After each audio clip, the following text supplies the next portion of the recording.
Commission আগরতলায় রয়েছে, সেখানে উগ্রবাদী হিন্দুদের আক্রমণে তারা আমাদের হাই কমিশনে হামলা করে আমাদের জাতীয় পতাকা পুড়িয়ে দিয়েছে। সংগ্রামী ভাই এবং বন্ধুগণ, আমরা বলতে চাই, আপনারা আমাদের বাংলাদেশের জাতীয় পতাকায় আগুন দেন নাই, আপনারা আমাদের বাংলাদেশের 18 কোটি মানুষের অন্তরে আগুন দিয়েছেন। বাংলাদেশের মানুষ এটাকে কোনোভাবেই ক্ষমা করবে না। সংগ্রামী ভাই এবং বন্ধুগণ, আমাদের দেশ থেকে একজন ফ্যাসিস্ট বাংলাদেশের সেবাদাসী শেখ হাসিনা যখন পালিয়ে ভারতে আশ্রয় নিয়েছেন, সেখান থেকে তিনি নানাভাবে ভারতকে বুঝিয়ে ষড়যন্ত্র করছে।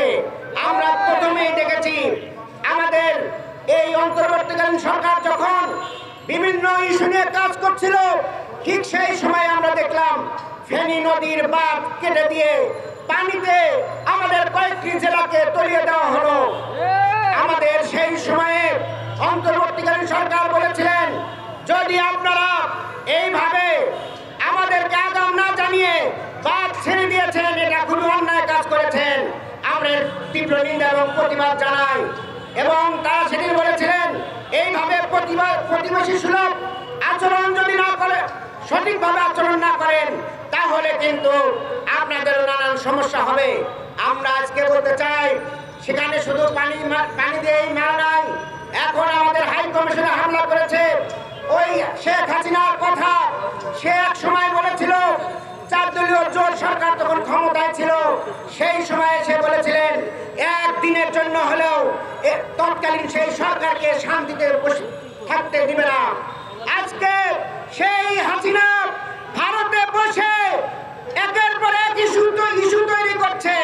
হঠাৎ ইস্কনকে দিয়ে যে ইস্যু তৈরি করা হলো, ধর্মীয় সম্প্রীতি নষ্ট করার জন্য চক্রান্ত করা হলো। বাংলাদেশের কোনো ধর্মীয় সম্প্রীতি লঙ্ঘনের কোনো ঘটনা ঘটেনি। এখানে আমরা মনে করি কোনো সংখ্যালঘু সম্প্রদায় নেই, যারা এই বাংলাদেশের নাগরিক, সবার সমান অধিকার রয়েছে। এখানে কারো উপর কোনো অন্যায় অত্যাচার করা হচ্ছে না। তারপরে কেন ইস্কনকে দিয়ে এই ধরনের একটি প্রেক্ষাপট তৈরি করা হলো? তারা সেখানে সেই আমাদের চট্টগ্রাম কোর্টে অরাজকতার সৃষ্টি করে একজন সুপ্রিম কোর্টের আইনজীবীকে নৃশংসভাবে হত্যা করে যে অরাজক পরিস্থিতি সৃষ্টি করেছে, একটি ধর্মীয় সংঘাত লাগানোর জন্য উদ্যোগ নিয়েছিল বাংলাদেশের জনগণ, সেইটাকে অত্যন্ত ধৈর্য এবং সাহসিকতার সাথে মোকাবেলা করেছে।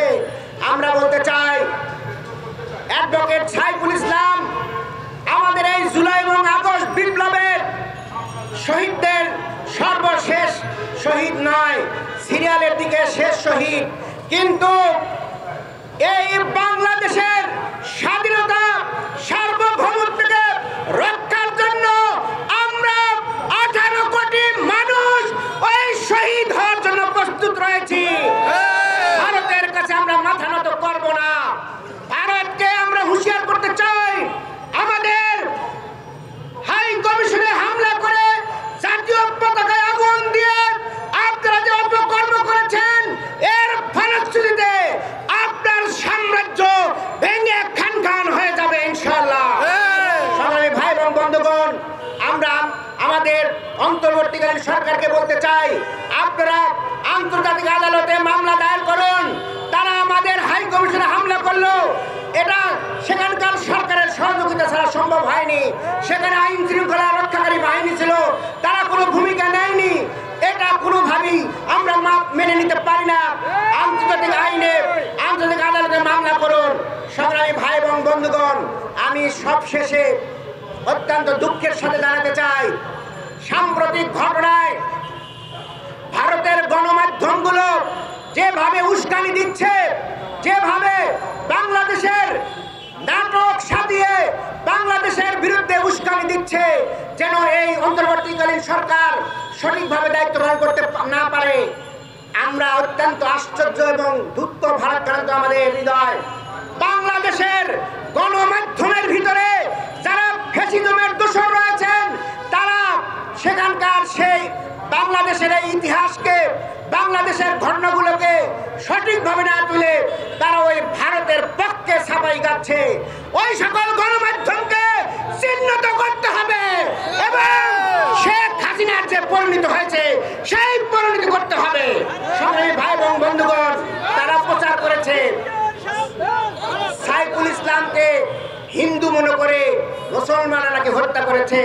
আমরা ধিক্কার জানাই ওই গণমাধ্যমকে।